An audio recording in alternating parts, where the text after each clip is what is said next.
सतनाम श्री वाहेगुरु साहिब जी। दर्शन person सरसन Harsan रंग रंगी करतारी रे। खिन रम गुरगम हर दम नहजम हर कंठ नानक उरतारी रे। कन हर बूंद बसोरो मावल कुसुम बसंत गनंत नावे। रव सस किरण उदर सागर को गंग तरंग अंत को पावे। रुदर ध्यान ज्ञान सतगुर के कब जन पल उन्हें जो गावे। भले अमरदास गुण तेरे तेरी उपमा तोय बन आवे। हम अवगुण भरे एक गुण नाहि अमृत छाड़ बिखै बिख खाहि। माया मोह परम पै भूले सुत दारा स्यों प्रीत लगाई। इक उत्तम पंथ सुनियो गुर संगत तेहे मिलंत जम त्रास मिटाई। इक अरदास पाठ कीरत की गुरु रामदास राखो शरणाई। सतनाम श्री वाहेगुरु साहिब जी। जैत सरी महला पंजवा वार सलोकां नाल इक ओंकार सतगुर प्रसाद सलोक। आद पूरण मध्य पूरण अंत पूरण परमेश्वर है। सिमरंत संत सर्वत्र रमणं नानक अघनासन जगदीश्वर है। आद पूरण मध्य पूरण अंत पूरण परमेश्वर है। सिमरंत संत सर्वत्र रमणं नानक अघनासन जगदीश्वर है। पेखन सुनन सुनावनो मन मह दृढ़ियै साच। पूर रहयो सर्वत्र मैं नानक हर रंग राज पौड़ी। हर एक निरंजन गाइए सब अंतर सोई। करण कारण समरथ प्रभ जो करे सो होई।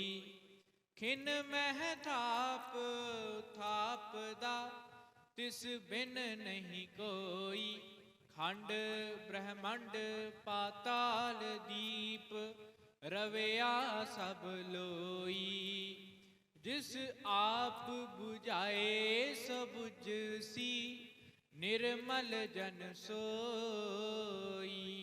खंड ब्रह्मंड पाताल दीप रवैया सब लोई। जिस आप बुझाए सो बुझसी निर्मल जन सोई। वाहिगुरु जी का खालसा वाहिगुरु जी की फतेह।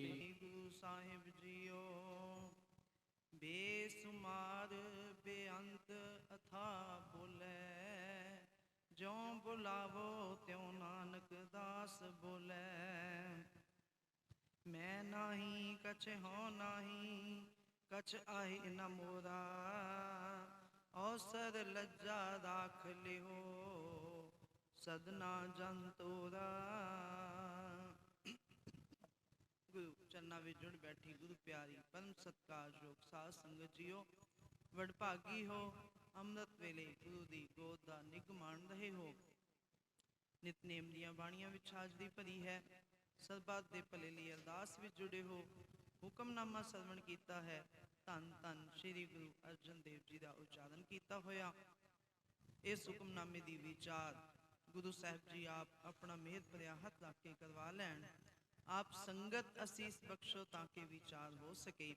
ਅਸੀਸ ਦੇ ਰੂਪ ਵਿੱਚ ਗੁਰੂ ਜੀ ਦੀ ਬਖਸ਼ੀ ਫਤਿਹ ਪ੍ਰਵਾਨ ਕਰੀਏ। ਸਾਰੇ ਹੀ ਆਖੋ ਜੀ ਵਾਹਿਗੁਰੂ ਜੀ ਕਾ ਖਾਲਸਾ ਵਾਹਿਗੁਰੂ ਜੀ ਕੀ ਫਤਿਹ। ਅੱਜ ਦਾ ਜੋ ਸ਼ਬਦ ਹੈ ਧੰਨ ਧੰਨ ਸ੍ਰੀ ਗੁਰੂ ਅਰਜਨ ਦੇਵ ਜੀ ਦਾ ਉਚਾਰਨ ਕੀਤਾ ਹੋਇਆ ਹੈ। ਗੁਰੂ ਗ੍ਰੰਥ ਸਾਹਿਬ ਜੀ ਦੇ ਅੰਦਰ 705 ਅੰਕ ਤੇ ਸਵਾਈਮਾਨ ਹੈ। ਇਸ ਸ਼ਬਦ ਵਿੱਚ ਗੁਰੂ ਜੀ ਸਮਝਾ ਰਹੇ ਹਨ ਕਿ ਉਹ ਪਰਮਾਤਮਾ ਹਰ ਇੱਕ ਥਾਂ ਤੇ ਹੈ, ਪੂਰਾ ਹੈ। ਜਿੱਥੇ ਵੀ ਦੇਖੀਏ ਉਹ ਹਰ ਇੱਕ ਥਾਂ ਤੇ ਸਭ ਨੂੰ ਸੰਭਾਲ ਲਿਆ ਹੈ। ਜਿੱਥੇ ਉਸਨੇ ਸਾਰੀ ਸ੍ਰਿਸ਼ਟੀ ਦੀ ਪੈਦਾਇਸ਼ ਕੀਤੀ ਹੈ ਉੱਥੇ ਹਰ ਇੱਕ ਨੂੰ ਰਿਜ਼ਕ ਵੀ ਦੇ ਰਿਹਾ ਹੈ, ਹਰ ਇੱਕ ਦੀ ਸੰਭਾਲ ਵੀ ਕਰ ਰਿਹਾ ਹੈ।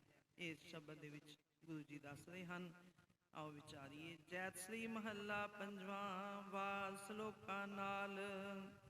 ਜੈਤ ਸ੍ਰੀ ਰਾਗ ਹੈ, ਮਹੱਲਾ ਪੰਜਵਾਂ ਸ੍ਰੀ ਗੁਰੂ ਅਰਜਨ ਦੇਵ ਜੀ ਦੀ ਬਾਣੀ ਹੈ, ਵਾਰ ਦੇ ਰੂਪ ਵਿੱਚ ਹੈ। ਗੁਰੂ ਗ੍ਰੰਥ ਸਾਹਿਬ ਜੀ ਦੇ ਵਿੱਚ 22 ਵਾਰਾਂ ਹਨ, ਜਿਨ੍ਹਾਂ ਵਿੱਚੋਂ ਇਹ ਵੀ ਇੱਕ ਵਾਰ ਹੈ ਜੋ ਸ਼ਲੋਕਾਂ ਦੇ ਨਾਲ ਹੈ। ਇਸ ਵਾਰ ਦੇ ਵਿੱਚ 2 ਸ਼ਲੋਕ ਹਨ ਤੇ ਗੁਰੂ ਜੀ ਇਸ ਦੇ ਵਿੱਚ ਸਾਨੂੰ ਸਮਝਾ ਰਹੇ ਹਨ, ਇੱਕ ਓਂਕਾਰ ਸਤਿਗੁਰ ਪ੍ਰਸਾਦ। ਉਹ ਪਰਮਾਤਮਾ ਇੱਕ ਹੈ ਤੇ ਮਿਲਦਾ ਕਿਵੇਂ ਹੈ? ਗੁਰੂ ਦੀ ਕਿਰਪਾ ਨਾਲ। ਜਦੋਂ ਗੁਰੂ ਦੀ ਕਿਰਪਾ ਹੋ ਜਾਂਦੀ ਹੈ ਤੇ ਉਸ ਦਾ ਮਿਹਰ ਭਰਿਆ ਹੱਥ ਸਾਡੇ ਉੱਤੇ ਹੋ ਜਾਂਦਾ ਹੈ, ਉਹ ਸਾਡੇ ਅੰਗ ਸੰਗ ਹੋ ਜਾਂਦਾ ਹੈ, ਉਹ ਸਾਡੀ ਸੰਭਾਲ ਕਰਦਾ ਹੈ। ਸ਼ਲੋਕ ਆਦ ਪੂਰਨ ਮਦ ਪੂਰਨ ਅੰਤ ਪੂਰਨ ਪਰਮੇਸ਼ਰੈ। ਗੁਰੂ ਅਰਜਨ ਦੇਵ ਜੀ ਦੱਸ ਰਹੇ ਹਨ ਕਿ ਉਹ ਪਰਮਾਤਮਾ ਸ਼ੁਰੂ ਤੋਂ, ਜਦੋਂ ਸ੍ਰਿਸ਼ਟੀ ਪੈਦਾ ਨਹੀਂ ਸੀ ਹੋਈ, ਉਦੋਂ ਕੀ ਸੀ? ਪਰਮਾਤਮਾ ਸੁੰਨ ਸਮਾਧ ਦੀ ਅਵਸਥਾ ਦੇ ਵਿੱਚ ਸੀ। ਸੁਖਮਨੀ ਸਾਹਿਬ ਜੀ ਦੇ ਵਿੱਚ ਵੀ ਗੁਰੂ ਅਰਜਨ ਦੇਵ ਜੀ ਨੇ ਇਸ ਦਾ ਵਰਣਨ ਕੀਤਾ ਹੈ, ਸਰਗੁਣ ਨਿਰਗੁਣ ਨਿਰੰਕਾਰ ਸੁੰਨ ਸਮਾਧੀ ਆਪ, ਆਪਨ ਕੀਆ ਨਾਨਕਾ ਆਪੇ ਹੀ ਫਿਰ ਜਾਪ। ਇਹ ਸ੍ਰਿਸ਼ਟੀ ਕੋਈ ਇੱਕ ਵਾਰੀ ਨਹੀਂ ਬਣੀ। ਦੇਖਣ 'ਚ ਆਪਾਂ ਨੂੰ ਲੱਗਦੀ ਹੈ ਕਿ ਸ੍ਰਿਸ਼ਟੀ ਇੱਕ ਵਾਰ ਬਣੀ ਹੈ ਤੇ ਨਾਸ ਹੋ ਜਾਵੇਗੀ। ਸ੍ਰਿਸ਼ਟੀ ਦੀ ਰਚਨਾ ਬੜੇ ਵਾਰੀ ਹੋਈ ਹੈ, ਬੜੇ ਵਾਰੀ ਪਰਮਾਤਮਾ ਨੇ ਸ੍ਰਿਸ਼ਟੀ ਸਾਜੀ ਹੈ ਤੇ ਬੜੇ ਵਾਰੀ ਇਸ ਨੂੰ ਖਤਮ ਵੀ ਕੀਤਾ ਹੈ, ਕਿਉਂਕਿ ਇਸ ਦਾ ਵਰਣਨ ਵੀ ਬਾਣੀ ਵਿੱਚ ਹੈ। ਗੁਰੂ ਗੋਬਿੰਦ ਸਿੰਘ ਜੀ ਦੀ ਬਾਣੀ ਕਾਬਿਓ ਵਾਚ ਬੇਨਤੀ ਚੌਪਈ ਸਾਹਿਬ ਦੇ ਵਿੱਚ ਆਪਾਂ ਹਰ ਰੋਜ਼ ਪੜ੍ਹਦੇ ਹਾਂ, ਜਬ ਉਦਕਰਖ ਕਰਾ ਕਰਤਾਰਾ ਪ੍ਰਜਾ ਤਰਤ ਤਬ ਦੇਹ ਅਪਾਰਾ।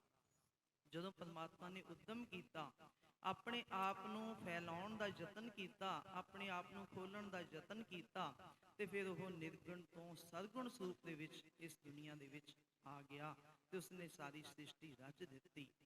ਜਬ ਆਖਰਖ ਕਰਤ ਹੋ ਕਬਹੂੰ ਤੁਮ ਮੈਂ ਮਿਲਤ ਦੇਹ ਧਰ ਸਭੂੰ। ਫਿਰ ਜਦੋਂ ਉਸਦੇ ਮਨ ਵਿੱਚ ਆਈ, ਉਸਨੇ ਸੋਚਿਆ ਕਿ ਇਸ ਸ੍ਰਿਸ਼ਟੀ ਨੂੰ ਮੈਂ ਖਤਮ ਕਰਨਾ ਹੈ, ਆਪਣੇ ਵਿੱਚ ਲੀਨ ਕਰਨਾ ਹੈ, ਤਾਂ ਉਸਨੇ ਇਸ ਸ੍ਰਿਸ਼ਟੀ ਦਾ ਖਾਤਮਾ ਕਰ ਦਿੱਤਾ ਤੇ ਆਪਣੇ ਆਪ ਵਿੱਚ ਲੀਨ ਕਰ ਲਿਆ ਉਸਨੇ। ਇਹ ਸਾਨੂੰ ਬਾਣੀ ਦੇ ਵਿੱਚੋਂ ਹੀ ਉਦਾਹਰਨਾਂ ਮਿਲਦੀਆਂ ਹਨ। ਭਾਵੇਂ ਅੱਜ ਦੀ ਵਿਗਿਆਨ ਇਸ ਗੱਲ ਨੂੰ ਨਹੀਂ ਮੰਨਦੀ ਕਿ ਨਿਰਾਕਾਰ ਤੋਂ ਆਕਾਰ ਕਿਵੇਂ ਪੈਦਾ ਹੋ ਸਕਦਾ ਹੈ। ਠੀਕ ਹੈ, ਮਾਂ ਬਾਪ ਦਾ ਮਿਲਾਪ ਹੁੰਦਾ ਹੈ, ਉਹਦੇ ਤੋਂ ਬੱਚੇ ਦੀ ਪੈਦਾਇਸ਼ ਹੁੰਦੀ ਹੈ, ਪਰ ਸਾਇੰਸ ਇਸ ਗੱਲ ਨੂੰ ਨਹੀਂ ਮੰਨਦੀ ਕਿ ਨਿਰਾਕਾਰ ਤੋਂ ਆਕਾਰ ਕਿਵੇਂ ਪੈਦਾ ਹੋ ਸਕਦਾ ਹੈ।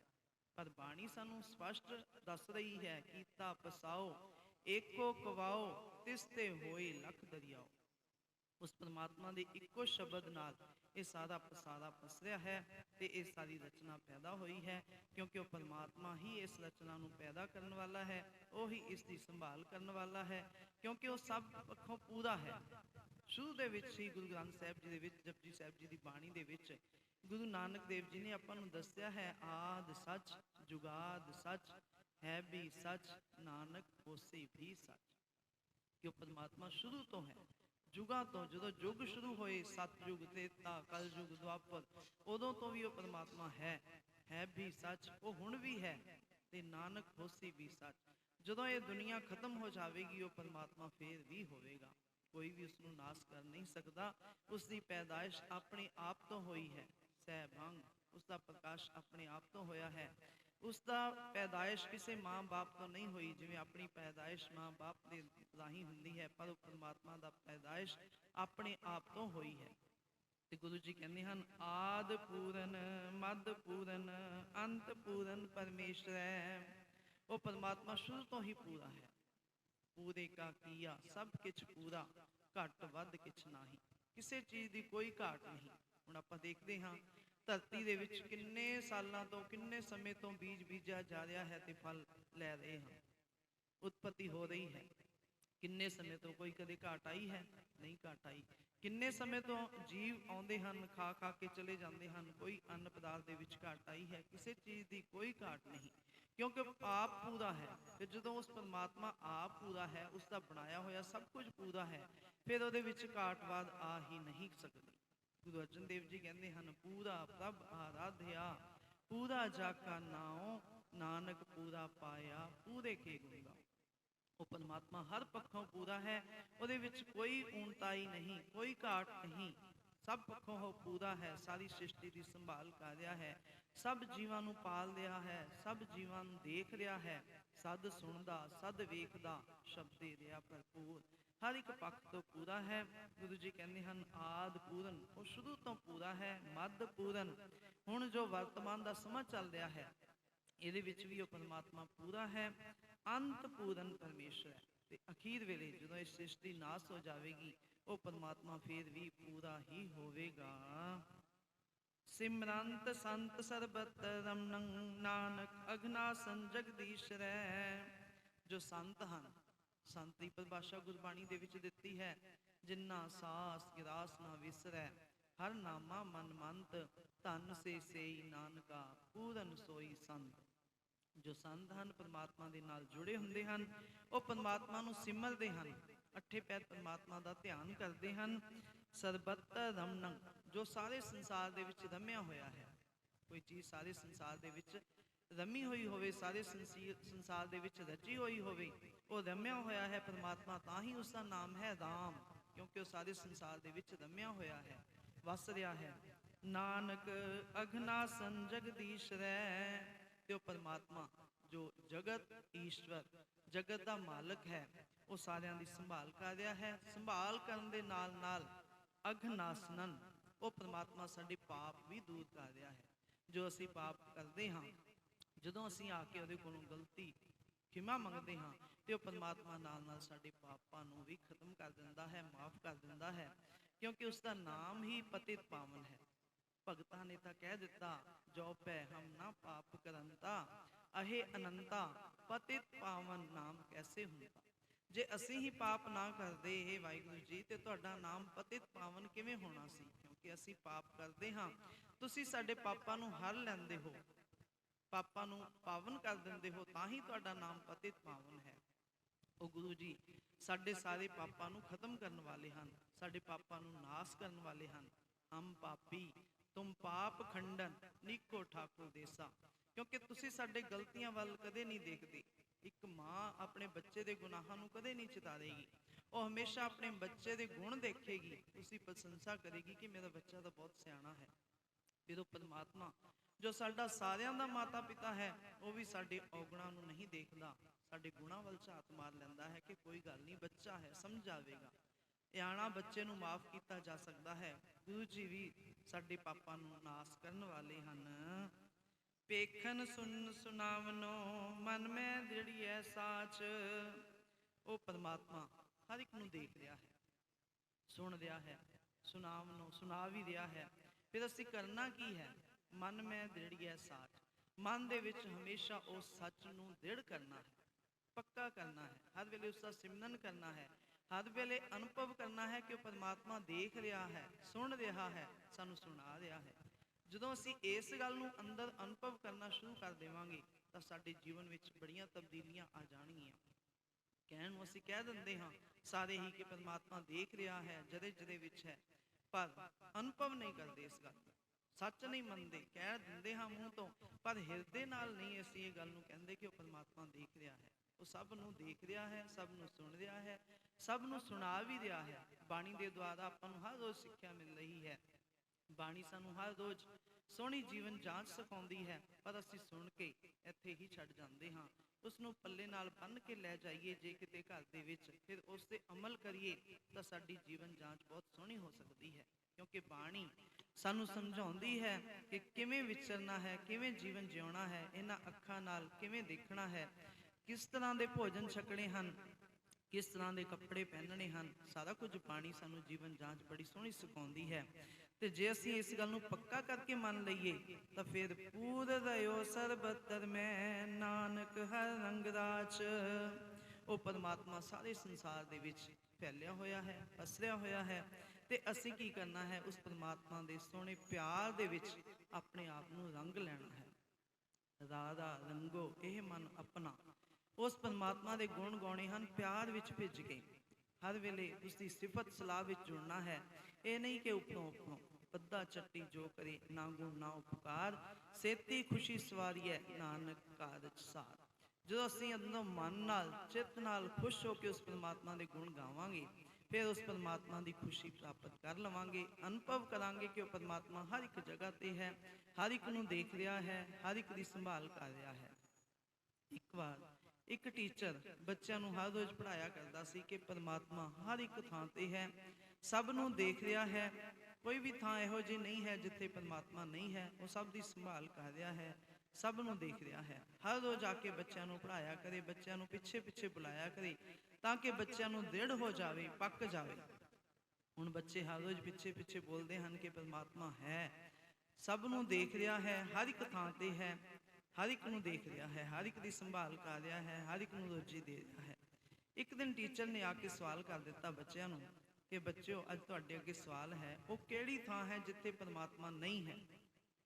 हुण बच्चे हैरान कि टीचर तो सानू हर रोज़ समझाउंदा है कि परमात्मा है, हर एक थां ते है, हर एक नूं देख रहा है, हर एक की संभाल कर रहा है।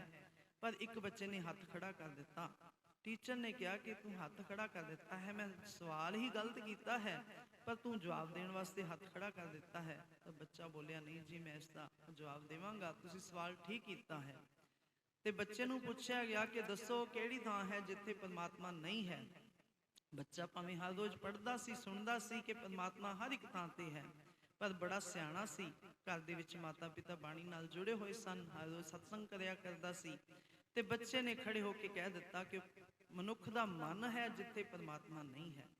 बाकी आपां सब किते कह दिंदे हां परमात्मा है, पर अंदरों मन करके असीं नहीं मनदे। मन करके असीं दुनिया नूं सच मन्नी बैठे हाँ, अपने माता पिता परिवार नूं सच मन्नी बैठे हाँ, माया नूं सच मन्नी बैठे हाँ, सब चीज़ां नूं सच मन्नी बैठे हाँ, परमात्मा नूं आपां सच नहीं मनदे। आपां कह दिंदे हाँ ये जग मिठा अगला किने डिठा, कि भाई इत्थे मौज कर लईए अगे देखी जाऊगी। पर नहीं, वो परमात्मा सानू बाणी याद करवाउंदी है कि वो परमात्मा है, हर थां ते है, सब नूं पाल रहा है, सब नूं देख रहा है। कई बारी अपने जीवन दे विच भी इहो जिहे कौतक हो जाते हैं कि आपां मन लैंदे हाँ कि देखो परमात्मा ने किवें सहायता कीती, परमात्मा है। कई बारी इहो जिहियां घड़ियां अपने सारिਆਂ ते आउंदियां हन, उदों आपां निश्चा कर लैंदे हाँ कि परमात्मा है। पर कई बारी कोई इहो जिहे दुनिया दे माया दे रंगां दे विच खचत हो जाते हाँ कि भुल जाते हाँ परमात्मा नूं। ते परमात्मा हर एक थां ते है। पूर रहो सरबतर में नानक हर रंग राज, जय जय पेखों तय हजूर, दूर कतो ना जाई, रव रहा सरबतर में मन सदा ध्याई। हे मेरे मना सदा उसनूं ध्याना कर, वो सारे संसार दे विच रमिया होया है, सब दी संभाल कर रहा है, सब नूं पाल रहा है, सब नूं रिजक दे रहा है। पौड़ी हर एक निरंजन गाईए सब अंतर सोई। फिर असीं करना की है, पौड़ी दे विच गुरु जी सानू दस रहे हैं कि वह परमात्मा निरंजन, निरंजन, अंजन कहते हैं सुरमे नूं, कालख नूं, जो माया दी कालख तो रहत है, सो पुरख निरंजन, हर पुरख निरंजन जी, हर अगमा अगम अपारा। वो परमात्मा माया दी कालख तो परे है, उसनूं माया दी कालख नहीं लगती। फिर असीं उस परमात्मा नूं गाउणा है जो एक माया दी कालख तो परे है, सब अंतर सोई, ते सारियां दे अंतर है, सारियां दे अंदर वस रहा है। सो अंतर सो बाहर अनंत, घट घट व्याप रहा भगवंत, वो हर एक दे हिरदे विच है। सब जोत तेरी जग जीवना, तू घट घट हर रंग रंगना। वो परमात्मा की जोत सारियां दे अंदर है, सारियां दे अंदर वसिया होया है। फिर असीं करना की है, अंतर गुर आराधना, जेवा जप गुर नाम। चार काम असीं हर रोज़ करने हैं। अंदर उस परमात्मा नूं आराधना है, उसका सिमरन करना है, उसका ध्यान धरना है, सरवणी सुनना गुर नाम, ते कन्नां नाल उसका नाम सुनना है। ਅੰਤਰ ਗੁਰ ਆਰਾਧਨਾ, ਸਰਵਣੀ ਸੁਣਨਾ ਗੁਰ ਨਾਉ ਸਤਿਗੁਰ।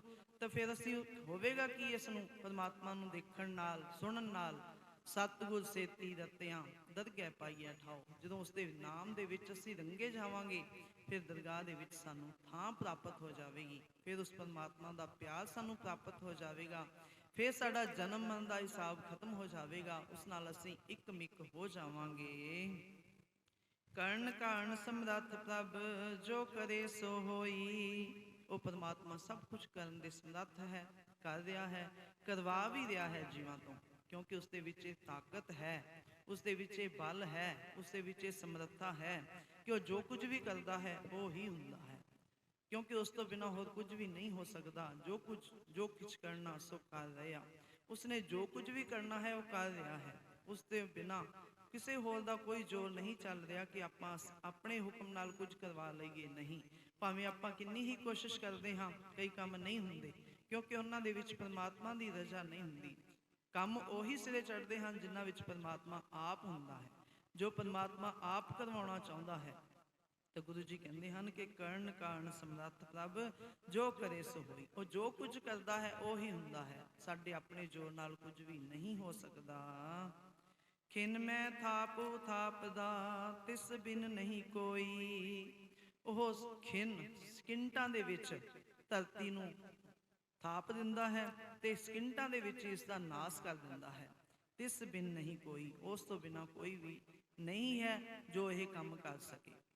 ਇਹ ਸ਼ਕਤੀ ਉਸ ਪਰਮਾਤਮਾ ਦੇ ਵਿੱਚ ਹੀ ਹੈ। ਜਲ ਤੇ ਥਲ ਕਰ, ਥਲ ਤੇ ਕੂਆ, ਕੂਪ ਤੇ ਮਿਹਰ ਕਰਾਵੈ, ਧਰਤੀ ਤੇ ਆਕਾਸ਼ ਚੜਾਵੈ, ਚੜੇ ਆਕਾਸ਼ ਗਿਰਾਵੈ। ਉਹ ਪਰਮਾਤਮਾ ਆਪਣੇ ਦੇਖਦੇ ਦੇਖਦੇ ਹੀ ਆਪਾਂ ਦੇਖਦੇ ਹਾਂ ਕਿ ਕਿੰਨੇ ਲੋਕ ਦੇਖਦੇ ਦੇਖਦੇ ਕਿੰਨੇ ਉੱਚੇ ਚੜ ਜਾਂਦੇ ਹਨ, ਬੜੇ ਸਨਮਾਨੇ ਜਾਂਦੇ ਹਨ, ਪਰ ਕਦੇ ਮਿੰਟਾਂ ਦੇ ਵਿੱਚ ਹੀ ਇਹੋ ਜਿਹਾ ਕੰਮ ਕਰਦੇ ਹਨ ਕਿ ਹੇਠਾਂ ਡਿੱਗ ਪੈਂਦੇ ਹਨ। ਉਹਨਾਂ ਕੋਲ ਕੁਝ ਵੀ ਨਹੀਂ ਹੁੰਦਾ। ਭੇਖਾਰੀ ਤੇ ਰਾਜ ਕਰਾਵੈ, ਰਾਜਾ ਤੇ ਭੇਖਾਰੀ। ਰਾਜਿਆਂ ਨੂੰ ਭੇਖਾਰੀ ਬਣਾ ਦਿੰਦਾ ਹੈ ਤੇ ਭੇਖਾਰੀਆਂ ਨੂੰ ਰਾਜਾ ਬਣਾ ਦਿੰਦਾ ਹੈ। ਇਹ ਉਸ ਪਰਮਾਤਮਾ ਦੇ ਵਿੱਚ ਸਮਰੱਥਾ ਹੈ, ਕਿਉਂਕਿ ਉਹ ਸਭ ਕੁਝ ਕਰਨ ਕਾਰਨ ਜੋਗਾ ਹੈ। ਕਰਨ ਕਰਾਵਨ ਏਕ ਹੈ, ਦੂਸਰ ਨਾਹੀ ਕੋਈ। ਹੋਰ ਕੋਈ ਨਹੀਂ ਜੋ ਕੁਝ ਕਰ ਸਕਦਾ ਹੋਵੇ। ਖੰਡ ਬ੍ਰਹਿਮੰਡ ਪਾਤਾਲ ਦੀਪ ਰਵਿਆ ਸਭ ਲੋਈ। ਹੁਣ ਉਹ ਕਿੱਥੇ ਕਿੱਥੇ ਫਸਿਆ ਹੋਇਆ ਹੈ, ਖੰਡਾਂ ਦੇ ਵਿੱਚ, ਬ੍ਰਹਿਮੰਡਾਂ ਦੇ ਵਿੱਚ, ਪਾਤਾਲ ਧਰਤੀ ਦੇ ਹੇਠਾਂ ਵੀ, ਦੀਪੂ ਪਾਤਾਲ ਟਾਪੂਆਂ ਦੇ ਵਿੱਚ, ਸਾਰੀ ਲੋਈ ਦੇ ਵਿੱਚ ਉਹ ਆਪ ਪਰਮਾਤਮਾ ਫਸਿਆ ਹੋਇਆ ਹੈ। ਗਾਵੇਂ ਖੰਡ ਮੰਡਲ ਬ੍ਰਹਿਮੰਡਾ ਕਰ ਕਰ ਰੱਖੇ ਧਾਰੇ। ਤੇ ਜੀਵ ਵੀ ਉਸ ਨੂੰ ਗਾ ਰਹੇ ਹਨ। ਜੇ ਜੀਵ ਉਸਨੇ ਸਭ ਕਿਤੇ ਪੈਦਾ ਕੀਤੇ ਹਨ, ਪਾਤਾਲਾਂ ਦੇ ਵਿੱਚ, ਆਕਾਸ਼ ਦੇ ਵਿੱਚ, ਬ੍ਰਹਿਮੰਡ ਦੇ ਵਿੱਚ, ਸਾਰੇ ਕਿਤੇ, ਤੇ ਉਹ ਜੀਵ ਉਸ ਪਰਮਾਤਮਾ ਨੂੰ ਹੀ ਗਾ ਰਹੇ ਹਨ, ਕਿਉਂਕਿ ਉਹ ਪਰਮਾਤਮਾ ਵੀ ਹਰ ਇੱਕ ਥਾਂ ਤੇ ਰਮਿਆ ਹੋਇਆ ਹੈ, ਹਰ ਇੱਕ ਥਾਂ ਤੇ ਵਸਿਆ ਹੋਇਆ ਹੈ।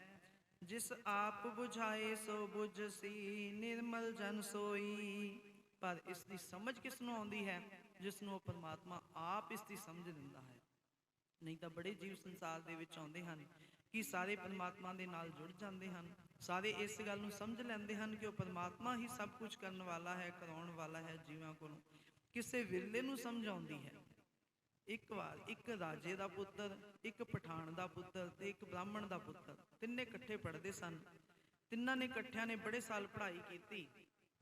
ਪੜ੍ਹਦੇ ਪੜ੍ਹਦੇ ਜਦੋਂ ਉਹਨਾਂ ਦੀ ਪੜ੍ਹਾਈ ਖਤਮ ਹੋਈ ਤੇ ਪਠਾਨ ਦਾ ਪੁੱਤਰ ਤੇ ਬ੍ਰਾਹਮਣ ਦਾ ਪੁੱਤਰ ਕਹਿਣ ਲੱਗੇ ਰਾਜੇ ਦੇ ਪੁੱਤਰ ਨੂੰ ਕਿ ਤੁਸੀਂ ਤਾਂ ਇੱਕ ਦਿਨ ਰਾਜਾ ਬਣ ਜਾਓਗੇ ਤੇ ਸਾਨੂੰ ਭੁੱਲ ਜਾਓਗੇ, ਸਾਨੂੰ ਯਾਦ ਹੀ ਨਹੀਂ ਕਰਨਾ, ਕਿਉਂਕਿ ਤੁਸੀਂ ਰਾਜ ਮਹਿਲਾਂ ਵਿੱਚ ਰਹਿੰਦੇ ਹੋ, ਰਾਜ ਗੱਦੀ ਨੂੰ ਪ੍ਰਾਪਤ ਕਰ ਲਵੋਗੇ। ਤੇ ਰਾਜੇ ਦਾ ਪੁੱਤਰ ਕਹਿਣ ਲੱਗਿਆ ਕਿ ਨਹੀਂ, ਮੈਂ ਤੁਹਾਨੂੰ ਨਹੀਂ ਭੁੱਲਾਂਗਾ। ਆਪਾਂ ਇੰਨੇ ਸਾਲ ਇਕੱਠੇ ਬਿਤਾਏ ਹਨ, ਇਕੱਠੇ ਪੜ੍ਹਾਈ ਕੀਤੀ ਹੈ।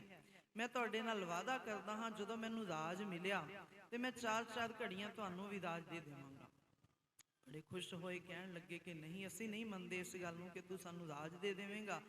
ਤੂੰ ਰਾਜਾ ਬਣ ਕੇ ਸਾਨੂੰ ਭੁੱਲ ਜਾਵੇਂਗਾ, ਕਿਉਂਕਿ ਆਮ ਹੁੰਦਾ ਹੈ ਜਦੋਂ ਕੋਈ ਰਾਜਾ ਬਣ ਜਾਂਦਾ ਹੈ ਫਿਰ ਕੋਈ ਸੰਭਾਲ ਘੱਟ ਹੀ ਕਰਦਾ ਹੈ। ਆਪਣੇ ਸਾਹਮਣੇ ਕਿੰਨੀਆਂ ਉਦਾਹਰਨਾਂ ਹਨ। ਉਹ ਰਾਜੇ ਨੂੰ ਰਾਜ ਤਿਲਕ ਮਿਲ ਗਿਆ, ਰਾਜ ਗੱਦੀ ਮਿਲ ਗਈ ਤੇ ਉਸਨੇ ਯਾਦ ਕੀਤਾ ਆਪਣੇ ਦੋਸਤਾਂ ਨੂੰ, ਬ੍ਰਾਹਮਣ ਦੇ ਪੁੱਤਰ ਨੂੰ ਵੀ, ਪਠਾਨ ਦੇ ਪੁੱਤਰ ਨੂੰ ਵੀ, ਕਿ ਉਹਨਾਂ ਨੂੰ ਬੁਲਾਓ, ਮੈਂ 4-4 ਘੜੀਆਂ ਰਾਜ ਉਹਨਾਂ ਨੂੰ ਦੇਣਾ ਹੈ, ਕਿਉਂਕਿ ਮੈਂ ਵਾਅਦਾ ਕੀਤਾ ਹੈ ਉਹਨਾਂ ਨਾਲ। ਬੁਲਾਇਆ ਗਿਆ। ਪਠਾਨ ਦੇ ਪੁੱਤਰ ਨੂੰ ਰਾਜ ਗੱਦੀ ਤੇ 4 ਘੜੀਆਂ ਵਾਸਤੇ ਬਿਠਾ ਦਿੱਤਾ ਗਿਆ ਤੇ ਰਾਜੇ ਦੇ ਪੁੱਤਰ ਨੇ ਕਹਿ ਦਿੱਤਾ ਕਿ ਆਹ 4 ਘੜੀਆਂ ਵਾਸਤੇ ਰਾਜ ਤੁਹਾਡਾ ਹੈ, ਤੁਸੀਂ ਇਸ ਨੂੰ ਜਿਵੇਂ ਮਰਜ਼ੀ ਕਰੋ। ਹੁਣ ਪਠਾਨ ਰਾਜਗੱਦੀ ਤੇ ਬੈਠਦਾ ਹੈ, ਦੇਖਦਾ ਹੈ ਮਹਿਲ ਦੇ ਵਿੱਚ ਇੱਧਰ ਉੱਧਰ ਬੜੀਆਂ ਸੋਹਣੀਆਂ ਚੀਜ਼ਾਂ ਹਨ, ਬੜੇ ਸੁੱਖ ਦੇ ਸਾਧਨ ਹਨ, ਬੜਾ ਸੋਹਣਾ ਦਰਬਾਰ ਸਜਿਆ ਹੋਇਆ ਹੈ, ਬੜਾ ਸੋਹਣਾ ਰਾਜ ਤਿਲਕ ਰਾਜਗੱਦੀ ਹੈ, ਬੈਠਾ ਆਨੰਦ ਲੈ ਰਿਹਾ ਹੈ। ਤੇ ਥੋੜੇ ਚਿਰ ਬਾਅਦ ਉਹਦੇ ਵਿੱਚ ਅੰਦਰ ਖਿਆਲ ਆਇਆ ਕਿ ਇਹ ਰਾਜ ਕਿਸ ਦਾ ਹੈ। ਰਾਜੇ ਨੂੰ ਪੁੱਛਿਆ, ਰਾਜਾ ਕਹਿਣ ਲੱਗਿਆ ਤੁਹਾਡਾ। ਫਿਰ ਇਹ ਰਾਜ ਦਰਬਾਰ ਕਿਸ ਦਾ ਹੈ? ਰਾਜੇ ਨੇ ਕਿਹਾ ਤੁਹਾਡਾ। ਫਿਰ ਉਸਨੇ ਕਿਹਾ ਕਿ ਰਾਣੀਆਂ ਹਨ, ਉਹ ਰਾਣੀਆਂ ਕਿਸ ਦੀਆਂ ਹਨ? ਤੇ ਰਾਜੇ ਨੇ ਕਹਿ ਦਿੱਤਾ ਤੁਹਾਡੀਆਂ। ਉਸਦੇ ਮਨ ਦੇ ਵਿੱਚ ਸ਼ੌਂਕ ਆਇਆ ਕਿ ਜੇ ਰਾਣੀਆਂ ਮੇਰੀਆਂ ਹਨ, ਕਿਉਂ ਨਾ ਹੋਵੇ ਮੈਂ ਰਾਣੀਆਂ ਨੂੰ ਪਹਿਲਾਂ ਮਿਲ ਲਵਾਂ। ਜਦੋਂ ਉਸਨੇ ਕਿਹਾ, ਇੱਛਾ ਪ੍ਰਗਟ ਕੀਤੀ ਕਿ ਮੈਂ ਰਾਣੀਆਂ ਨੂੰ ਮਿਲਣਾ ਚਾਹੁੰਦਾ ਹਾਂ, ਤੇ ਦਰਬਾਰੀਆਂ ਨੇ ਕਿਹਾ ਕਿ ਰਾਣੀਆਂ ਨੂੰ ਇਸ ਤਰ੍ਹਾਂ ਨਹੀਂ ਮਿਲ ਸਕਦੇ, ਤੁਸੀਂ ਤਿਆਰ ਹੋਣਾ ਪਵੇਗਾ, ਤੁਹਾਨੂੰ ਰਾਜੇ ਵਾਲੀ ਪੋਸ਼ਾਕ ਪਾਉਣੀ ਪਵੇਗੀ, ਰਾਜੇ ਵਾਂਗ ਤਿਆਰ ਹੋਣਾ ਪਵੇਗਾ, ਫਿਰ ਤੁਸੀਂ ਰਾਣੀਆਂ ਕੋਲ ਜਾ ਸਕਦੇ ਹੋ। ਸੋ ਤਿਆਰ ਕੀਤਾ ਗਿਆ, ਸਾਰੀ ਉਸ ਦੀ ਤਿਆਰੀ ਕੀਤੀ ਗਈ, ਸੋਹਣੀ ਪੋਸ਼ਾਕ ਪਹਿਨਾਈ ਗਈ। ਸੋਹਣੀ ਤਿਆਰੀ ਕਰਕੇ ਜਦੋਂ ਉਹ ਜਾਣ ਵਾਸਤੇ ਤਿਆਰ ਹੋਇਆ ਤੇ ਦਰਬਾਰੀਆਂ ਨੇ ਕਹਿ ਦਿੱਤਾ ਕਿ ਤੁਹਾਡਾ 4 ਘੜੀਆਂ ਦਾ ਸਮਾਂ ਸੀ ਰਾਜ ਕਰਨ ਵਾਸਤੇ, ਉਹ ਸਮਾਂ ਤੁਹਾਡਾ ਸਮਾਪਤ ਹੋ ਗਿਆ ਹੈ, ਹੁਣ ਤੁਸੀਂ ਰਾਜ ਦਰਬਾਰ ਦੇ ਵਿੱਚ ਨਹੀਂ ਬੈਠ ਸਕਦੇ। ਹੁਣ ਉਹ ਪਛਤਾਉਂਦਾ ਹੈ ਕਿ ਦੇਖੋ ਮੇਰੇ ਕੋਲ 4 ਘੜੀਆਂ ਮਿਲੀਆਂ ਸਨ, ਮੈਂ ਐਵੇਂ ਹੀ ਬਰਬਾਦ ਕਰ ਦਿੱਤੀਆਂ, ਇਹਨਾਂ 4 ਘੜੀਆਂ ਨੂੰ ਮੈਂ ਸੰਭਾਲ ਲੈਂਦਾ ਤਾਂ ਚੰਗਾ ਸੀ। ਹੁਣ ਬ੍ਰਾਹਮਣ ਦਾ ਪੁੱਤਰ ਦੇਖ ਰਿਹਾ ਹੈ, ਵਾਰੀ ਆਈ ਉਸਦੀ, ਤੇ ਉਸਨੂੰ ਵੀ ਕਿਹਾ ਗਿਆ ਕਿ ਰਾਜ 4 ਘੜੀਆਂ ਵਾਸਤੇ ਤੁਸੀਂ ਰਾਜਾ ਹੋ, ਤੁਸੀਂ ਰਾਜਗੱਦੀ ਤੇ ਬਿਰਾਜਮਾਨ ਹੋ ਜਾਓ। ਹੁਣ ਬ੍ਰਾਹਮਣ ਦਾ ਪੁੱਤਰ ਬੈਠ ਗਿਆ ਰਾਜਗੱਦੀ ਤੇ। ਬ੍ਰਾਹਮਣ ਦੇ ਪੁੱਤਰ ਨੇ ਦੇਖਿਆ ਕਿ 4 ਘੜੀਆਂ ਦਾ ਸਮਾਂ ਮੇਰੇ ਕੋਲ ਸਿਰਫ ਹੈ। ਉਸਨੇ ਰਾਜਗੱਦੀ ਤੇ ਬੈਠੇ ਹੀ ਐਲਾਨ ਕਰ ਦਿੱਤਾ ਕਿ ਦੇਸ਼ ਦੇ ਵਿੱਚ 100 ਗਊਆਂ ਦਾਨ ਕਰ ਦਿਓ, ਗਰੀਬਾਂ ਨੂੰ ਭੋਜਨ ਵੰਡ ਦਿਓ, ਗਰੀਬ ਕੁੜੀਆਂ ਦੇ ਵਿਆਹ ਕੀਤੇ ਜਾਣ, ਗਰੀਬ ਬੱਚਿਆਂ ਵਾਸਤੇ ਸਕੂਲ ਖੋਲ੍ਹੇ ਜਾਣ, ਉਹਨਾਂ ਨੂੰ ਮੁਫਤ ਵਿੱਦਿਆ ਦਿੱਤੀ ਜਾਵੇ। ਕੁਝ ਗਰੀਬ ਹੋਰ ਆ ਗਏ ਇਕੱਠੇ ਹੋ ਕੇ ਕਿ ਰਾਜਾ ਜੀ ਤੁਸੀਂ ਤਾਂ ਹੁਣ 4 ਘੜੀਆਂ ਵਾਸਤੇ ਬੈਠੇ ਹੋ, ਸਾਡੇ ਮਕਾਨ ਢਹਿ ਗਏ ਹਨ ਮੀਆਂ ਬਾਦਸ਼ਾਹ ਨਾਲ, ਤੇ ਤੁਸੀਂ ਹੁਕਮ ਹੀ ਕਰਨਾ ਹੈ, ਤੁਸੀਂ ਹੁਕਮ ਕਰ ਦਿਓ ਕਿ ਸਾਡੇ ਮਕਾਨ ਵੀ ਬਣਾ ਕੇ ਦਿੱਤੇ ਜਾਣ। ਤੇ ਉਸ ਬ੍ਰਾਹਮਣ ਦੇ ਪੁੱਤਰ ਨੇ ਹੁਕਮ ਕਰ ਦਿੱਤਾ ਕਿ ਇਹਨਾਂ ਗਰੀਬਾਂ ਦੇ ਮਕਾਨ ਵੀ ਬਣਾ ਕੇ ਦਿੱਤੇ ਜਾਣ।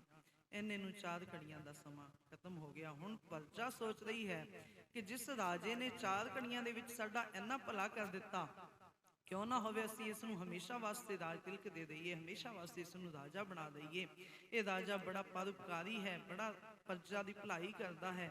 ਤੇ ਪ੍ਰਜਾ ਨੇ ਮੰਗ ਕੀਤੀ ਕਿ ਉਸੇ ਰਾਜੇ ਨੂੰ ਹੀ ਰਾਜ ਦਿੱਤਾ ਜਾਵੇ। ਹੁਣ ਸਮਾਂ ਸੀ, ਜਿਸ ਆਪ ਬੁਝਾਏ ਸੋ ਬੁਝ ਸੀ, ਨਿਰਮਲ ਜਨ ਸੋਈ। 4 ਘੜੀਆਂ ਦਾ ਸਮਾਂ ਤਾਂ ਪਠਾਨ ਨੂੰ ਵੀ ਮਿਲਿਆ ਸੀ, ਉਸਨੇ 4 ਘੜੀਆਂ ਦਾ ਸਮਾਂ ਬਰਬਾਦ ਕਰ ਦਿੱਤਾ। ਤੇ 4 ਘੜੀਆਂ ਦਾ ਸਮਾਂ ਬ੍ਰਾਹਮਣ ਦੇ ਪੁੱਤਰ ਨੂੰ ਵੀ ਮਿਲਿਆ ਸੀ, ਉਸਨੇ ਉਸ 4 ਘੜੀਆਂ ਦੇ ਵਿੱਚ ਕਿੰਨੀ ਪ੍ਰਜਾ ਦੀ ਪ੍ਰਸ਼ੰਸਾ ਹਾਸਲ ਕਰ ਲਈ, ਕਿੰਨੀ ਪ੍ਰਜਾ ਦੀਆਂ ਅਸੀਸਾਂ ਪ੍ਰਾਪਤ ਕਰ ਲਈਆਂ ਕਿ ਪ੍ਰਜਾ ਨੇ ਹਮੇਸ਼ਾ ਵਾਸਤੇ ਹੀ ਉਸ ਰਾਜੇ ਦੀ ਮੰਗ ਕੀਤੀ। ਉਸੇ ਤਰ੍ਹਾਂ ਭਾਈ ਸਾਡੇ ਕੋਲ ਵੀ ਇਹ ਸਮਾਂ ਹੈ, ਮਨੁੱਖਾ ਜੀਵਨ 4 ਘੜੀਆਂ ਦਾ। ਕਈ ਆਉਂਦੇ ਹਨ, ਇਸ ਨੂੰ ਵਿਸ਼ੇ ਵਿਕਾਰਾਂ ਦੇ ਵਿੱਚ ਖਤਮ ਕਰ ਜਾਂਦੇ ਹਨ। ਆਪਾਂ ਵੀ ਆਉਂਦੇ ਹਾਂ, ਇਸ ਦੀ ਸੰਭਾਲ ਨਹੀਂ ਕਰਦੇ, ਸੰਭਾਲ ਕਰਦੇ ਹਾਂ, ਅਖੀਰਲੇ ਵੇਲੇ ਸਾਨੂੰ ਸਮਝ ਆਉਂਦੀ ਹੈ, ਉਸ ਵੇਲੇ ਸਾਡਾ ਸਮਾਂ ਜੋ 4 ਘੜੀਆਂ ਹਨ ਸਾਨੂੰ ਮਿਲਿਆ ਹੈ ਉਹ ਖਤਮ ਹੋ ਜਾਂਦਾ ਹੈ। ਕਿਉਂ ਨਾ ਹੋਵੇ ਜੋ ਇਹ ਸਮਾਂ ਮਿਲਦੇ ਮਿਲਦੇ ਅਸੀਂ ਸੰਭਾਲ ਕਰ ਲਈਏ ਕਿ ਇਹ ਜਨਮ ਸਾਨੂੰ ਮਿਲਿਆ ਹੈ ਬੜਾ ਕੀਮਤੀ ਹੈ, ਇਸ ਨੂੰ ਸੰਭਾਲੀਏ, ਇਸ ਨੂੰ ਗੁਰੂ ਦੇ ਲੇਖੇ ਲਾਈਏ, ਗੁਰੂ ਦੇ ਸਿਮਰਨ ਵਿੱਚ ਜੋੜੀਏ, ਤਾਂ ਫਿਰ ਗੁਰੂ ਜੀ ਸਾਨੂੰ ਸਿੱਖਿਆ ਦਿੰਦੇ ਹਨ, ਜਿਸ ਆਪ ਬੁਝਾਏ ਸੋ ਬੁਝ ਸੀ। ਇਹ ਵਾਹਿਗੁਰੂ ਅੱਗੇ ਅਰਦਾਸ ਕਰੀਏ ਕਿ ਇਹ ਵਾਹਿਗੁਰੂ ਜੀ ਤੁਸੀਂ ਆਪ ਸਾਡੇ ਉੱਤੇ ਕਿਰਪਾ ਕਰੋ, ਤਾਂ ਹੀ ਅਸੀਂ ਇਸ ਸਮਝ ਵਿੱਚ ਆ ਸਕਦੇ ਹਾਂ। ਨਹੀਂ ਤਾਂ ਮਾਇਆ ਬੜੇ ਪ੍ਰਭਾਵ ਪਾਉਂਦੀ ਹੈ ਸਾਡੇ ਤੇ, ਅਸੀਂ ਫਿਰ ਭੁੱਲ ਜਾਂਦੇ ਹਾਂ। ਮਾਇਆ ਦੇ ਰੰਗ ਹੀ ਬੜੇ ਨਿਰਾਲੇ ਹਨ ਕਿ ਉਹ ਮਨੁੱਖ ਨੂੰ ਭਰਮਾ ਲੈਂਦੀ ਹੈ। ਕਿਉਂਕਿ ਮਾਇਆ ਹੋਈ ਨਾਗਨੀ ਜਗਤ ਰਹੀ ਲਪਟਾਏ, ਜੋ ਇਸ ਦੀ ਸੇਵਾ ਕਰੇ ਤਿਸ ਹੀ ਕੋ ਫਿਰ ਖਾਏ। ਮਾਇਆ ਦੇ ਰੰਗਾਂ ਤੋਂ ਬਚਣਾ ਬੜਾ ਔਖਾ ਹੈ, ਪਰ ਜੇ ਗੁਰੂ ਦੀ ਸ਼ਰਨ ਲੈ ਲਈਏ, ਜਿਵੇਂ ਇੱਕ ਬੱਚਾ ਮਾਇਆ ਦੇ ਮੌਜ ਮੇਲਿਆਂ ਦੇ ਵਿੱਚ ਜਾਂਦਾ ਹੈ, ਮਸਤ ਹੋ ਜਾਂਦਾ ਹੈ। ਹੁਣ ਮੇਲੇ ਦੇ ਵਿੱਚ ਆਪਾਂ ਜਾਂਦੇ ਹਾਂ, ਉੱਥੇ ਕੋਈ ਬੈਠਦਾ ਨਹੀਂ, ਜਾਂਦੇ 4 ਘੜੀਆਂ ਜਾਂਦੇ ਹਾਂ, ਦੇਖ ਕੇ ਸਭ ਕੁਝ ਆ ਜਾਂਦੇ ਹਾਂ ਘਰੇ। ਤੇ ਜੇ ਅਸੀਂ ਉੱਥੇ ਹੀ ਦਿਲ ਲਾ ਕੇ ਬੈਠ ਜਾਈਏ, ਮੰਜਾ ਢਾ ਕੇ ਬੈਠ ਜਾਈਏ, ਅਸੀਂ ਤਾਂ ਇੱਥੇ ਹੀ ਕਬਜ਼ਾ ਕਰਨਾ ਹੈ, ਆਪਣੀ ਹਾਲਤ ਉਹੀ ਹੋਈ ਬੈਠੀ ਹੈ। ਆਪਾਂ ਆਏ ਹਾਂ ਇਸ ਜੱਗ ਦੇ ਵਿੱਚ ਮੇਲਾ ਦੇਖਣ ਵਾਸਤੇ, ਪਰ ਅਸੀਂ ਇਸ ਨੂੰ ਆਪਣਾ ਪੱਕਾ ਘਰ ਬਣਾ ਲਿਆ ਹੈ, ਇਸ ਦੇ ਨਾਲ ਮੋਹ ਪਾ ਲਿਆ ਹੈ, ਇਸ ਨੂੰ ਛੱਡਣ ਵਾਸਤੇ ਤਿਆਰ ਨਹੀਂ। ਇਹ 4 ਘੜੀਆਂ ਦਾ ਮੇਲਾ ਹੈ, ਖਤਮ ਹੋ ਜਾਣਾ ਹੈ। ਇਹ 4 ਘੜੀਆਂ ਦੇ ਵਿੱਚ ਅਸੀਂ ਉਸ ਪਰਮਾਤਮਾ ਨਾਲ ਜੁੜ ਜਾਈਏ, ਕੋਈ ਚੰਗੇ ਕਰਮ ਕਰ ਲਈਏ, ਕੋਈ ਪਰਉਪਕਾਰ ਕਰ ਲਈਏ, ਕਿਉਂਕਿ ਇਹ ਵੇਲਾ ਸਾਨੂੰ ਵਾਰ-ਵਾਰ ਨਹੀਂ ਮਿਲਣਾ। 1,84 ਭਰਮਤਿਆਂ ਦੁਰਲਭ ਜਨਮ ਪਾਇਓ। 84 ਲੱਖ ਜੂਨਾਂ ਭੋਗ ਕੇ ਸਾਨੂੰ ਇਹ ਮਨੁੱਖਾ ਜਨਮ ਮਿਲਿਆ ਹੈ। ਸੰਭਾਲੀਏ ਇਸ ਸਮੇਂ ਨੂੰ, ਇਹ ਲੰਘਦਾ ਜਾ ਰਿਹਾ ਹੈ, ਇਸ ਦੀ ਸੰਭਾਲ ਕਰੀਏ ਕਿ ਗੁਰੂ ਦੇ ਚਰਨਾਂ ਵਿੱਚ ਜੁੜੀਏ। ਗੁਰੂ ਅੱਗੇ ਅਰਦਾਸ ਕਰੀਏ, ਹੇ ਵਾਹਿਗੁਰੂ ਜੀ, ਤੁਸੀਂ ਆਪ ਕਿਰਪਾ ਕਰੋ ਤਾਂ ਕਿ ਅਸੀਂ ਇਸ ਮਨੁੱਖਾ ਜੀਵਨ ਨੂੰ ਸੰਭਾਲ ਸਕੀਏ, ਚੰਗੇ ਪਾਸੇ ਲਾ ਸਕੀਏ। ਗੁਰੂ ਦੀ ਚਰਨਾਂ ਵਿੱਚ ਆਈਏ, ਹਰ ਰੋਜ਼ ਸੰਗਤ ਕਰੀਏ, ਨਿਤਨੇਮ ਕਰੀਏ, ਬਾਣੀ ਨਾਲ ਜੁੜੀਏ ਤਾਂ ਕਿ ਸਾਡੇ ਇਹ ਲੋਕ ਸੁਖੀਏ ਪਰਲੋਕ ਸੁਹੇਲੇ ਹੋ ਜਾਵਣ। ਨਾਨਕ ਹਰ ਆਪੇ ਮੇਰੇ। ਫਿਰ ਉਹ ਪਰਮਾਤਮਾ ਆਪ ਸਾਨੂੰ ਆਪਣੇ ਨਾਲ ਮਿਲਾਪ ਕਰ ਲਵੇਗਾ। ਸੋ ਇੰਨੀਆਂ ਵਿਚਾਰਾਂ ਪ੍ਰਵਾਨ ਕਰਨੀਆਂ। ਵਿਚਾਰ ਕਰਦਿਆਂ ਇੱਕ ਨਹੀਂ ਅਨੇਕਾਂ ਗਲਤੀਆਂ ਹੋ ਜਾਂਦੀਆਂ ਹਨ। ਗੁਰੂ ਅਤੇ ਗੁਰੂ ਦੀ ਸੰਗਤ ਬਖਸ਼ਣਯੋਗ ਹੈ, ਬਖਸ਼ ਲੈਣੀਆਂ। ਅੱਗੇ ਵਾਸਤੇ ਅਰਦਾਸ ਕਰਨੀ, ਵਿਚਾਰ ਕਰਨ ਦੀ ਜਾਂਚ ਆ ਜਾਵੇ। ਅਖੀਰ ਵਿੱਚ ਗੁਰੂ ਜੀ ਦੀ ਬਖਸ਼ੀ ਫਤਿਹ ਪ੍ਰਵਾਨ ਕਰੀਏ। ਵਾਹਿਗੁਰੂ ਜੀ ਕਾ ਖਾਲਸਾ, ਵਾਹਿਗੁਰੂ ਜੀ ਕੀ ਫਤਿਹ। ਬਹੁਤ ਹੀ ਧੰਨਵਾਦ ਹੈ ਮਾਤਾ ਬਲਜੀਤ ਕੌਰ ਜੀ ਦਾ, ਜਿਨ੍ਹਾਂ ਨੇ ਪਾਵਨ ਹੁਕਮਨਾਮਾ ਸਾਹਿਬ ਜੀ ਦੀ ਕਥਾ ਸਾਨੂੰ ਸਾਰਿਆਂ ਨੂੰ ਹੀ ਸ਼ਰਵਣ ਕਰਵਾਈ ਹੈ। ਭਾਗਾਂ ਵਾਲੇ ਹਾਂ ਜੋ ਗੁਰੂ ਚਰਨਾਂ ਦੇ ਵਿੱਚ ਜੁੜ ਬੈਠਣ ਦਾ ਸੁਭਾਗ ਸਮਾਂ ਪ੍ਰਾਪਤ ਹੋਇਆ ਹੈ। ਆਦ ਪੂਰਨ, ਮੱਧ ਪੂਰਨ, ਅੰਤ ਪੂਰਨ ਪਰਮੇਸ਼ਰ ਹੈ। ਉਹ ਪਰਮਾਤਮਾ ਜੋ ਸਮੇਂ ਦੀ ਸਟਾਰਟਿੰਗ ਤੋਂ ਪਹਿਲਾਂ ਤੋਂ ਮੌਜੂਦ ਹੈ, ਜੋ ਅੱਜ ਵਰਤਮਾਨ ਦੇ ਵਿੱਚ ਵੀ ਮੌਜੂਦ ਹੈ, ਜੋ ਅੱਗੇ ਭਵਿੱਖ ਦੇ ਵਿੱਚ ਵੀ ਮੌਜੂਦ ਹੋਏਗਾ, ਪੂਰਾ ਹੋਏਗਾ। ਆਦ ਪੂਰਨ, ਮੱਧ ਪੂਰਨ, ਅੰਤ ਪੂਰਨ ਪਰਮੇਸ਼ਰ ਹੈ। ਸਿਮਰੰਤ ਸੰਤ ਸਰਬੱਤ ਰਮਣੰ, ਨਾਨਕ ਅਗਨਾਸਨ ਜਗਦੀਸ਼ ਰਹੇ। ਹੁਣ ਇੱਥੇ ਸੰਤ ਲਫ਼ਜ਼ ਆਇਆ ਹੈ। ਕਈ ਵਿਦਵਾਨਾਂ ਨੇ ਇਸ ਦੇ ਹੋਰ ਅਰਥ ਕੀਤੇ ਹਨ, ਕਈ ਵਿਦਵਾਨਾਂ ਨੇ ਹੋਰ ਅਰਥ ਕੀਤੇ ਹਨ। ਇੱਕ ਤਾਂ ਸੰਤ ਜੋ ਅਸੀਂ ਹੁਣੇ ਸੁਣਿਆ ਹੈ ਕਿ ਜੋ ਸੰਤ ਜਨ ਦੁਨੀਆ ਦੇ ਵਿੱਚ ਵਿਚਰਦੇ ਹਨ, ਉਹ ਹੈ ਸਿਮਰੰਤ ਸੰਤ ਸਰਬੱਤ ਰਮਣ, ਕਿ ਜਿਸ ਤਰ੍ਹਾਂ ਸੰਤ ਜਨ ਉਸ ਸਾਰਿਆਂ ਦੇ ਵਿੱਚ ਰਮੇ ਹੋਏ ਪਰਮਾਤਮਾ ਨੂੰ ਸਿਮਰਦੇ ਹਨ। ਸਿਮਰੰਤ ਸੰਤ ਸਰਬੱਤ ਰਮਣੰ, ਨਾਨਕ ਅਗਨਾਸਨ ਜਗਦੀਸ਼ ਰਹਿ। ਉਹਨਾਂ ਦੀ ਤਰ੍ਹਾਂ ਹੀ ਅਗਰ ਅਸੀਂ ਸਿਮਰੀਏ ਤਾਂ ਸਾਡੇ ਸਾਰੇ ਹੀ ਪਾਪ ਨਸ਼ਟ ਹੋ ਜਾਣਗੇ, ਦੂਰ ਹੋ ਜਾਣਗੇ। ਦੂਸਰੇ ਅਰਥ ਇਹ ਹਨ, ਦੋਨੋਂ ਹੀ ਸਹੀ ਹਨ। ਦੂਸਰੇ ਅਰਥ ਇਹ ਹਨ ਕਿ ਜਦੋਂ ਅਸੀਂ ਗੁਰਬਾਣੀ ਦੀ ਤੁਕ ਪੜ੍ਹਦੇ ਹਾਂ ਕਿ ਸੰਤ ਹਮਾਰਾ ਗਹਿਣਾ, ਸੰਤ ਗਹਿਣੇ ਕਿਵੇਂ ਹਨ? ਇੱਥੇ ਸੰਤ ਦੇ ਲਫ਼ਜ਼ੀ ਅਰਥ ਹਨ ਗੁਣ। ਉਸ ਪਰਮਾਤਮਾ ਦੇ ਗੁਣਾਂ ਨੂੰ ਵੀ ਗੁਰਬਾਣੀ ਦੇ ਵਿੱਚ ਕਈ ਜਗ੍ਹਾ ਦੇ ਉੱਤੇ ਸੰਤ ਕਿਹਾ ਗਿਆ ਹੈ। ਸਿਮਰੰਤ ਸੰਤ ਸਰਬੱਤ ਰਮਣੰ, ਉਹ ਸਾਰਿਆਂ ਦੇ ਵਿੱਚ ਰਮੇ ਹੋਏ ਦੇ ਗੁਣਾਂ ਨੂੰ ਅਗਰ ਅਸੀਂ ਯਾਦ ਰੱਖਾਂਗੇ, ਸਾਰਿਆਂ ਦੇ ਵਿੱਚ ਰਮੇ ਹੋਏ ਪਰਮਾਤਮਾ ਦੇ ਰੱਬੀ ਗੁਣਾਂ ਨੂੰ ਅਸੀਂ ਧਾਰਨ ਕਰਾਂਗੇ। ਸਿਮਰੰਤ ਸੰਤ ਸਰਬੱਤ ਰਮਣੰ, ਨਾਨਕ ਅਗਨਾਸਨ ਜਗਦੀਸ਼ ਰਹਿ। ਉਸ ਪਰਮਾਤਮਾ ਦੇ ਗੁਣਾਂ ਨੂੰ ਧਾਰਨ ਕਰਕੇ ਅਗਰ ਅਸੀਂ ਦੁਨੀਆ ਦੇ ਵਿੱਚ ਵਿਚਰਾਂਗੇ, ਕੋਈ ਗਲਤ ਕੰਮ ਨਹੀਂ ਕਰਾਂਗੇ, ਸਾਡੇ ਸਾਰੇ ਪਾਪ ਆਪਣੇ ਆਪ ਨਸ਼ਟ ਹੋ ਜਾਣਗੇ। ਨਾਨਕ ਅਗਨਾਸਨ ਜਗਦੀਸ਼ ਰਹਿ। ਪੇਖਣ ਸੁਣਨ ਸੁਨਾਵਨੋ, ਮਨ ਮੈਂ ਦ੍ਰਿੜੀਏ ਸਾਜ। ਇਹਨਾਂ ਗੁਣਾਂ ਨੂੰ ਅਗਰ ਅਸੀਂ ਲਫ਼ਜ਼ੀ ਅਰਥ ਗੁਣ ਕਰ ਰਹੇ ਹਾਂ ਤਾਂ ਪੇਖਣ ਸੁਣਨ ਸੁਨਾਵਨੋ, ਮਨ ਮੈਂ ਦ੍ਰਿੜੀਏ ਸਾਜ। ਇਹਨਾਂ ਗੁਣਾਂ ਨੂੰ ਨਜ਼ਰ ਦੇ ਵਿੱਚ ਰੱਖ ਕੇ, ਸੁਣ ਕੇ, ਸੁਣਾ ਕੇ, ਪੇਖਣ ਸੁਣਨ ਸੁਨਾਵਨੋ, ਮਨ ਮੈਂ ਦ੍ਰਿੜੀਏ ਸਾਜ। ਜਿੱਥੇ ਦੇਖਦੇ ਹਾਂ, ਸਮਝਦੇ ਹਾਂ, ਸੁਣਦੇ ਹਾਂ ਤੇ ਸੁਣਾਉਂਦੇ ਹਾਂ, ਉੱਥੇ ਆਪਣੇ ਮਨ ਦੇ ਵਿੱਚ ਧਾਰਨ ਕਰ ਲਈਏ। ਕਿਉਂਕਿ ਮਕਸਦ ਕੀ ਹੈ ਕਿ ਜਿਹੜੇ ਕੋਟ ਪਾਪ ਕੀਤੇ ਹਨ ਉਹਨਾਂ ਨੂੰ ਖਤਮ ਕਰਨਾ ਹੈ। ਨਾਨਕ ਅਗਨਾਸਨ ਜਗਦੀਸ਼ ਰਹੇ। ਇਹਨਾਂ ਪਾਪਾਂ ਨੂੰ ਖਤਮ ਕਰਨ ਦੇ ਲਈ ਕੀ ਕਰਨਾ ਪਏਗਾ? ਪੇਖਣ ਸੁਣਨ ਸੁਨਾਵਨੋ, ਮਨ ਮੈਂ ਦ੍ਰਿੜੀਐ ਸਾਚ। ਜਿੱਥੇ ਦੇਖਦੇ ਹਾਂ, ਸੁਣਦੇ ਹਾਂ, ਸੁਣਾਉਂਦੇ ਹਾਂ, ਉੱਥੇ ਹਿਰਦੇ ਦੇ ਵਿੱਚ ਧਾਰਨ ਕਰ ਲਈਏ। ਅਗਰ ਲਫ਼ਜ਼ੀ ਅਰਥ ਸੰਤ ਜਨ ਕਰ ਰਹੇ ਹਾਂ ਜੋ ਸਾਨੂੰ ਤਾਰਨ ਦੇ ਲਈ ਆਉਂਦੇ ਹਨ, ਉਹਨਾਂ ਦੀ ਗੱਲ ਕਰ ਰਹੇ ਹਾਂ, ਤਾਂ ਪੇਖਣ ਸੁਣਨ ਸੁਨਾਵਨੋ, ਮਨ ਮੈਂ ਦ੍ਰਿੜੀਐ ਸਾਚ। ਪੇਖਣ ਸੁਣਨ ਸੁਨਾਵਨੋ, ਉਹਨਾਂ ਨੂੰ ਦੇਖੀਏ, ਉਹਨਾਂ ਨੂੰ ਸੁਣੀਏ, ਉਹਨਾਂ ਦੀਆਂ ਗੱਲਾਂ ਨੂੰ ਹੀ ਸੁਣਾਈਏ। ਜਿੱਥੇ ਦੇਖਦੇ ਹਾਂ, ਸੁਣਦੇ ਹਾਂ, ਸੁਣਾਉਂਦੇ ਹਾਂ, ਉੱਥੇ ਉਹਨਾਂ ਦੇ ਜੋ ਮਾਰਗ ਦਰਸ਼ਨ ਹਨ, ਜੋ ਉਹਨਾਂ ਨੇ ਸਾਨੂੰ ਉਪਦੇਸ਼ ਦਿੱਤਾ ਹੈ, ਉਸ ਉਪਦੇਸ਼ ਨੂੰ ਹਿਰਦੇ ਵਿੱਚ ਧਾਰਨ ਕਰ ਲਈਏ। ਇਹ ਦੋ ਤਰ੍ਹਾਂ ਦੇ ਅਰਥ ਵਿਦਵਾਨਾਂ ਵੱਲੋਂ ਇਹਨਾਂ ਪੰਕਤੀਆਂ ਦੇ ਕੀਤੇ ਗਏ ਹਨ। ਦੋਵੇਂ ਹੀ ਅਰਥ ਸਹੀ ਹਨ। ਅਸੀਂ ਧਾਰਨ ਕਰਨ ਵਾਲੇ ਬਣੀਏ। ਅਸੀਂ ਇੱਥੇ ਚੁੱਕ ਕਰਦੇ ਹਾਂ ਕਿ ਅਸੀਂ ਅਰਥਾਂ ਦੇ ਤਰਕਾਂ ਦੇ ਵਿੱਚ ਪੈ ਜਾਂਦੇ ਹਾਂ, ਪਰ ਜੋ ਅਰਥ ਉਹ ਵੀ ਸਹੀ ਹਨ, ਅਰਥ ਉਹ ਵੀ ਸਹੀ ਹਨ, ਸਹੀ ਅਸੀਂ ਨਹੀਂ ਹਾਂ ਜੋ ਅਸੀਂ ਆਪਣੇ ਹਿਰਦੇ ਦੇ ਵਿੱਚ ਨਹੀਂ ਵਸਾਉਂਦੇ। ਗੁਰੂ ਸਾਹਿਬ ਜੀ ਕਿਰਪਾ ਕਰਨ, ਗੁਰੂ ਅੱਗੇ ਅਰਦਾਸ ਕਰੀਏ ਤਾਂ ਜੋ ਅਰਥ ਭਾਵ ਅਰਥ ਸਾਡੇ ਹਿਰਦੇ ਦੇ ਵਿੱਚ ਵਸ ਜਾਣ, ਗੁਰਬਾਣੀ ਕਰਨੀ ਦੇ ਵਿੱਚ ਆ ਜਾਏ। ਸਾਡਾ ਵੇਖਣਾ, ਸਾਡਾ ਸੁਣਨਾ, ਸਾਡਾ ਬੋਲਣਾ, ਸਾਡਾ ਕੋਈ ਵੀ ਕੰਮ ਕਰਨਾ ਗੁਰਬਾਣੀ ਦੇ ਉੱਤੇ ਆਧਾਰਿਤ ਹੋਵੇ ਤਾਂ ਜੋ ਇਹ ਲੋਕ ਸੁਖੀਏ ਪਰਲੋਕ ਸੁਹੇਲੇ ਹੋ ਜਾਵਣ। ਬਹੁਤ ਹੀ ਧੰਨਵਾਦ ਹੈ ਮਾਤਾ ਜੀ ਦਾ ਜਿਨ੍ਹਾਂ ਨੇ ਇਤਨੀ ਸੁੰਦਰ ਕਥਾ ਸਾਨੂੰ ਸਾਰਿਆਂ ਨੂੰ ਸ਼ਰਵਣ ਕਰਵਾਈ ਹੈ। ਹੁਣ ਆਸਾ ਦੀ ਵਾਰ ਜੀ ਦੇ ਕੀਰਤਨ ਭਾਈ ਸਾਹਿਬ ਭਾਈ ਸਤਨਾਮ ਸਿੰਘ ਜੀ ਪਾਸੋਂ ਸ਼ਰਵਣ ਕਰੀਏ। ਵਾਹਿਗੁਰੂ ਜੀ ਕਾ ਖਾਲਸਾ ਵਾਹਿਗੁਰੂ ਜੀ ਕੀ ਫਤਿਹ।